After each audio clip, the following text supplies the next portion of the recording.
count of my coins is more reliable than any roster of mortal hearts or immortal souls.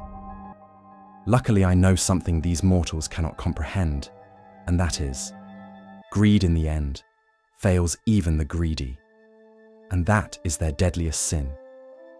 Gather close, dear reader, for I, Volatham Gedam, scholar without peers, survivor of 5 attempted demonic seductions and 1 successful infernal business negotiation, and author of Volo's Guide to Everything That Ought Not Be Touched Without Gloves, bring to you a tale so dripping with greed, slime, and treacherous finance that you may find your coin purse clenching shut of its own accord.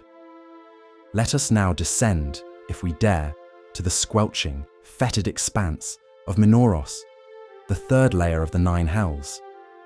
Imagine a city built within a sinking, oozing bog of sin and sewage, Mammon's magnificent, miserly masterpiece, eternally settling into its own filth like a hoarder sleeping atop a slowly collapsing mattress of mouldy gold.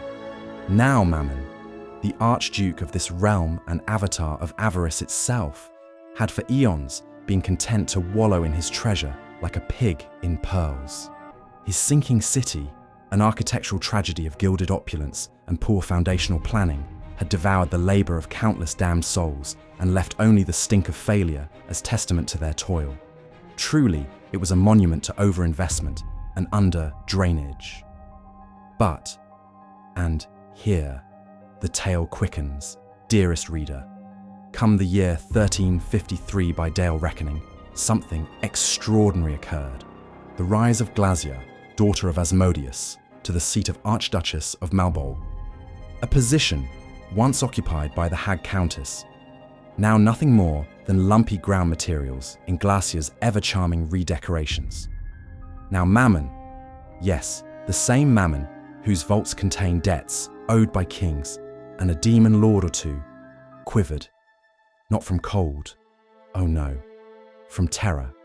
For Glasia was no ordinary devilish debutante. She was a force of feminine fury, a schemer in lace and flame, and worst of all, new money. Fearing a shift in infernal power and market volatility, Mammon abandoned his ooze-sunken orgy of self-worship and did something truly unthinkable for a devil of his station. He went to work. Yes, scribes, brace thyself. Mammon, guided by the wicked aphorism that money is the root of all evil, a sentiment which he personally trademarked, launched a campaign, and the halls of Mammon prepared devils from the lowest imp to the highest pit fiend. It took years, but once they formulated their ledgers and readied their plans for sabotage, they finally engaged in economic warfare, waged all across the unsuspecting material plane, from the trackless sea all the way to Thay.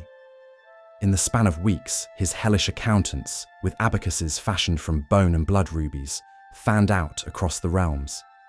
They erected false grant schemes and ruinous tax shelters.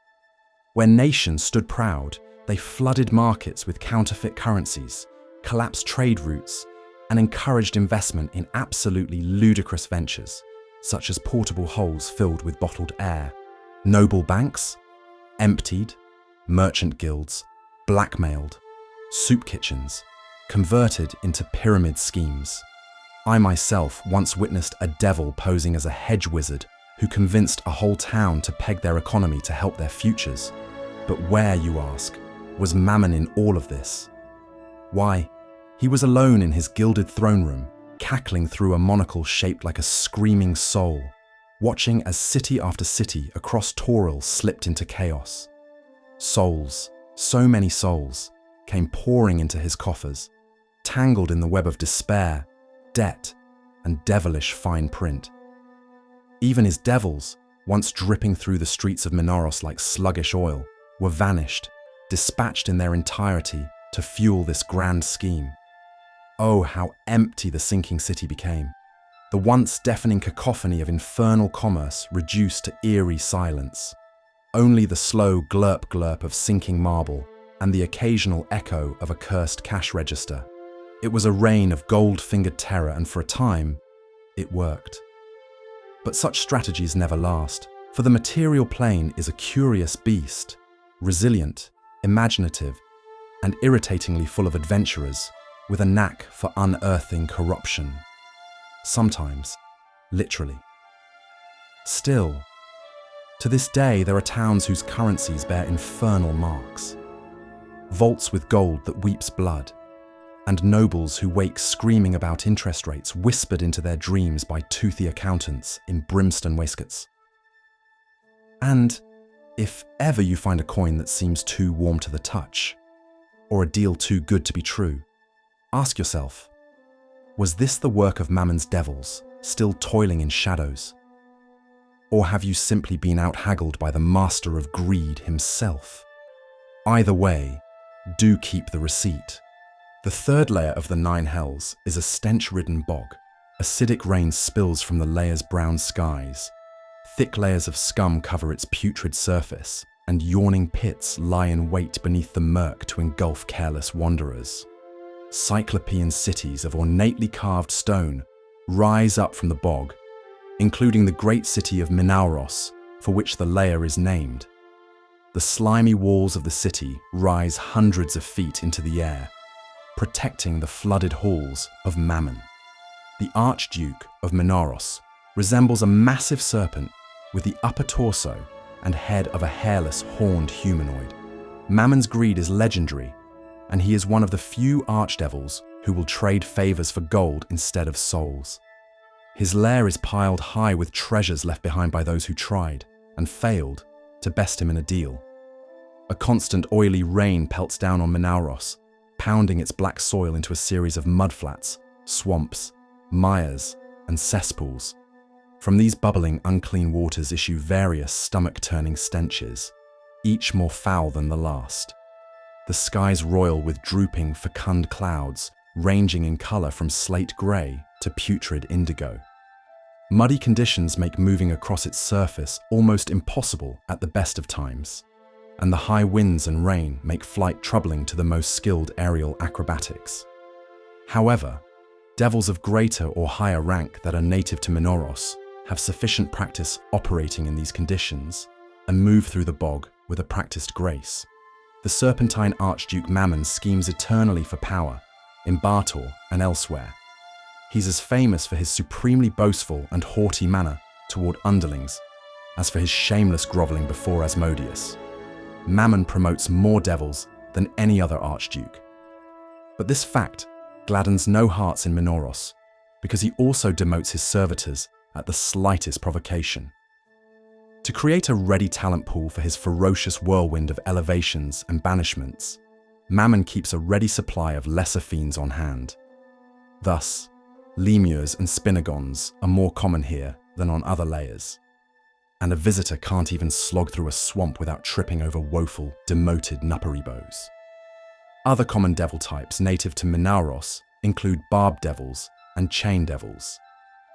Mammon's gnawing need for absolute loyalty prompts him to surround himself with Narsugons, so his Barbazoo often trade with other layers for souls suitable for elevation to that status. Rarer residents include ice devils, who find the swampy damp of Minauros inhospitable, and Pelerians, whose conspiratorial natures arouse Mammon's paranoia. Minauros' perpetual hailstorms make it a difficult place to live. However, its cities attract a small handful of mortals and wayward fiends that gain precarious citizenship rights by proving themselves useful to Mammon. Most of these interlopers serve as functionaries in the soul trade, and almost all are crazier and more evil than their devilish masters. Even though it is steadily collapsing into a gigantic sinkhole of muck and filth, much of Minauros is urbanized. Two of its most notable sites are cities, and the third is an isolated fortress stocked with secrets.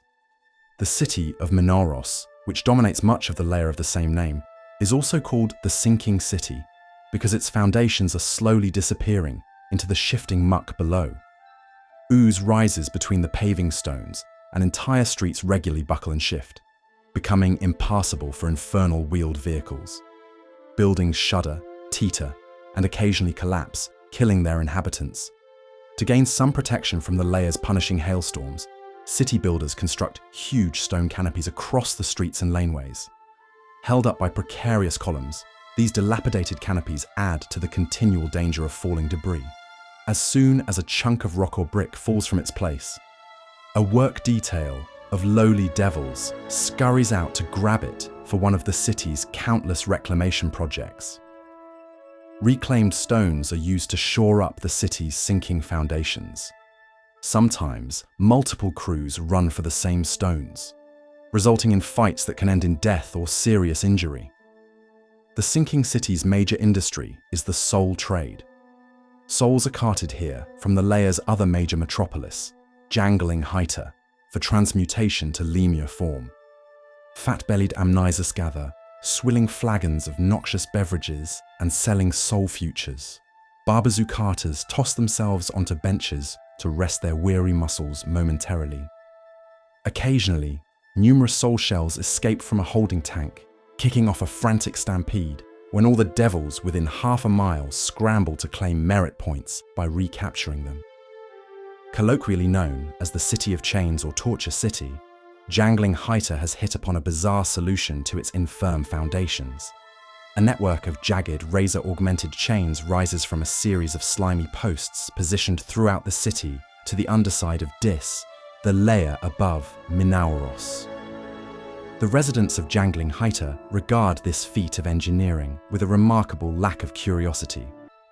To ask what holds the posts in place, or how exactly the other ends were attached to Dis, is to reveal oneself as a foreigner and therefore a potential victim. Jangling Hyta is populated mostly by chain devils. Pain devils, their chief rivals as torture masters, are distinctly unwelcome here.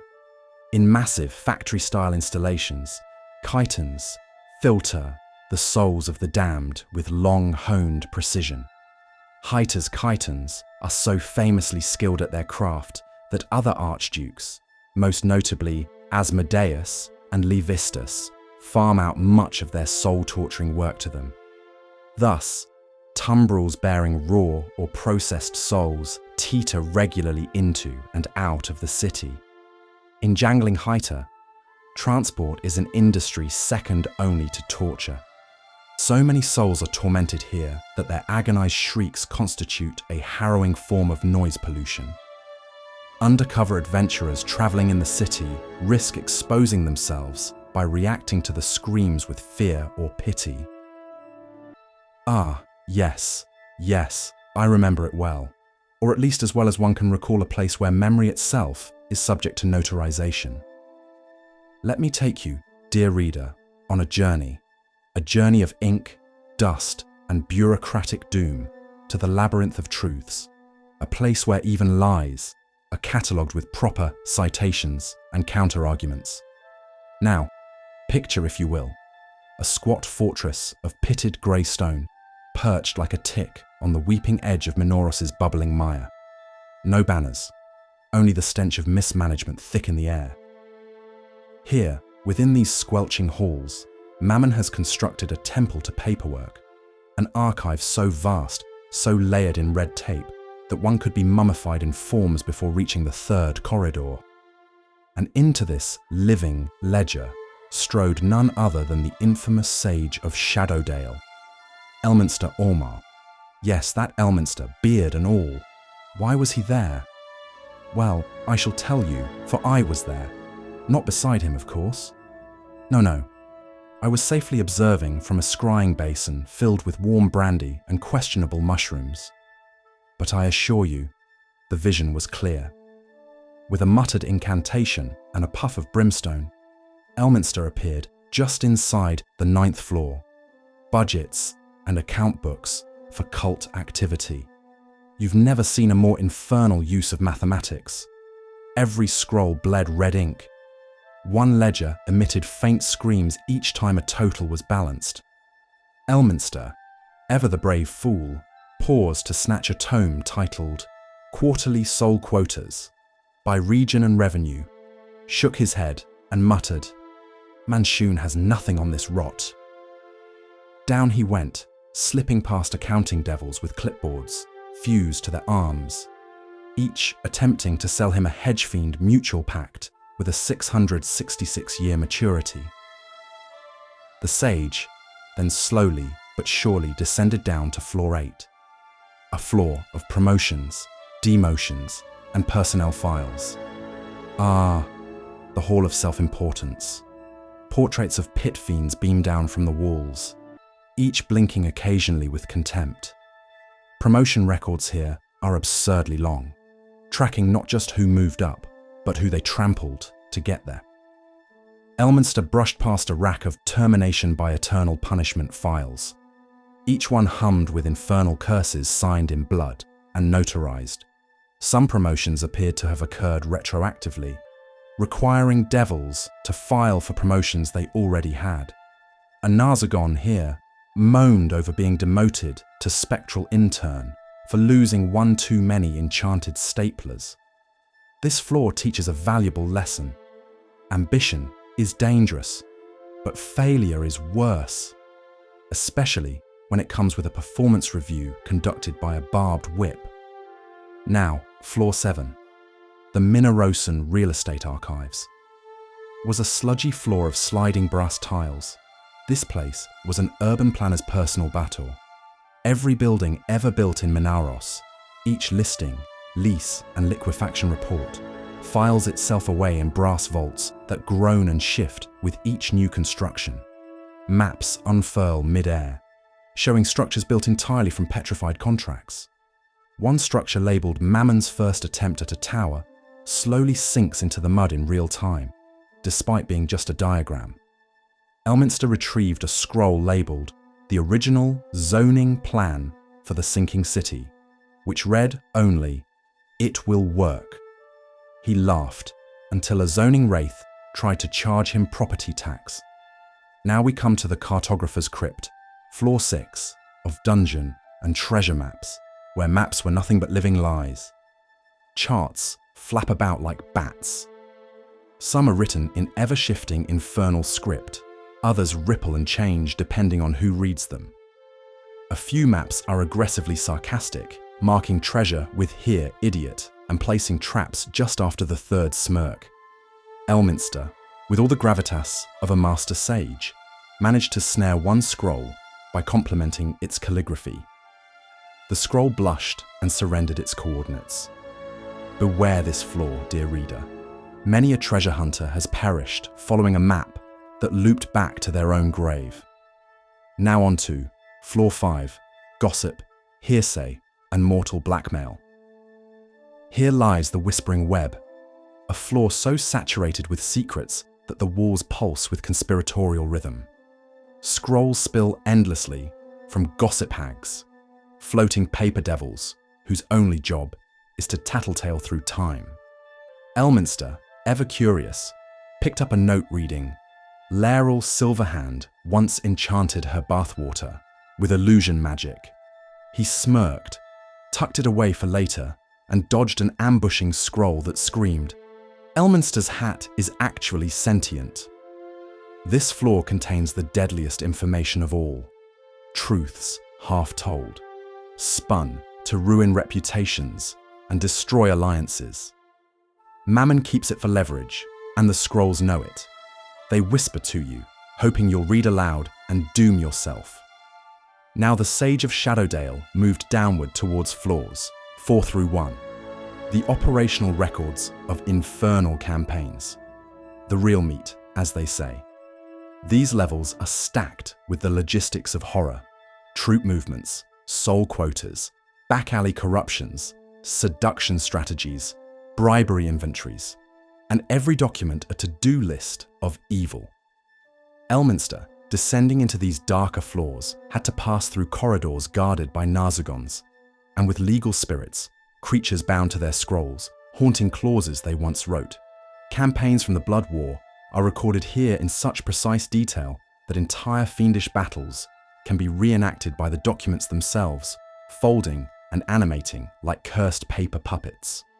The deeper he went, the more he saw just how methodical Mammon was. A coldly, flawlessly meticulous devil of utter evil. And so we emerge, ink-stained, red-taped, and emotionally overdrawn from the twisted bowels of the labyrinth of truths. In Minauros, despair is signed in a triplicate, stamped with a wax seal and archived forever. So take it from Volothamp Gedarm, who's dodged debt devils and survived a scroll-based assassination attempt. Beware not just the sword or the spell, but the scribe with a smile. The rain in Minauros seeps, a black, sludgy and acidic composition, and terribly inconvenient for silk. Which is why Mizora, ever prepared, lounged beneath an enchanted parasol stitched from celestial hymns, sipping a soul reduction with her usual 3 succubi in tow. Around them, the sprawling towers of diabolical finance churned with contracts, screams, and the occasional muffled sob from the accounting pits. "Tell me, darlings," she purred, watching a chain gang of mortal prisoners being haggled over like fine cheeses. "What's more pathetic than selling your soul?" "Selling someone else's," offered Velthera. Mizora grinned. "Close. Selling it in advance." They passed beneath a hovering sign, Soul Futures Exchange, Batazu approved. Inside, lesser devils in tarnished cravats scuttled from one transaction to another, bartering the ownership of yet-to-be corrupted souls. It was loan sharking, writ in fire and parchments. "Oh, they're desperate," Mizora whispered conspiratorially. Little quota-hungry devils, terrified of demotion and trading promises for potential. "Here, take 3 fresh-souled peasants now. I swear I'll deliver 20 paladins by next century." It's all very spiritually collaterally based. She watched as an imp was dragged away by a barbed devil, shrieking about overdue obligations. And when they fail, well, the enforcement is rather enthusiastic by Mammon's scribes. Liliette glanced at a cage filled with wide-eyed mortals. And what happens to the silly little mortals, the ones already doomed? "Ah," Mizora gestured grandly.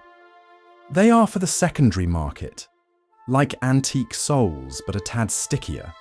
You can trade a potential Nazugon, say a violent warlord from the material plane, for a handful of garden variety wretches, or, better yet, a budget to raise your little devil army. Honestly, it's all so liquid these days." "Even the useless ones?" Saskia asked, nodding to a prisoner reciting a prayer. Mizora's smile turned razor-sharp. "Especially them. A pious fool might be worthless on paper, but place him near a grieving daughter or a self-righteous lover, and suddenly, you've got leverage. We do love to weaponize affection. It's so ineffably cruel and delightful." A merchant nearby slammed a fistful of documents onto a slime-warped counter. 5 souls, marked lawful evil.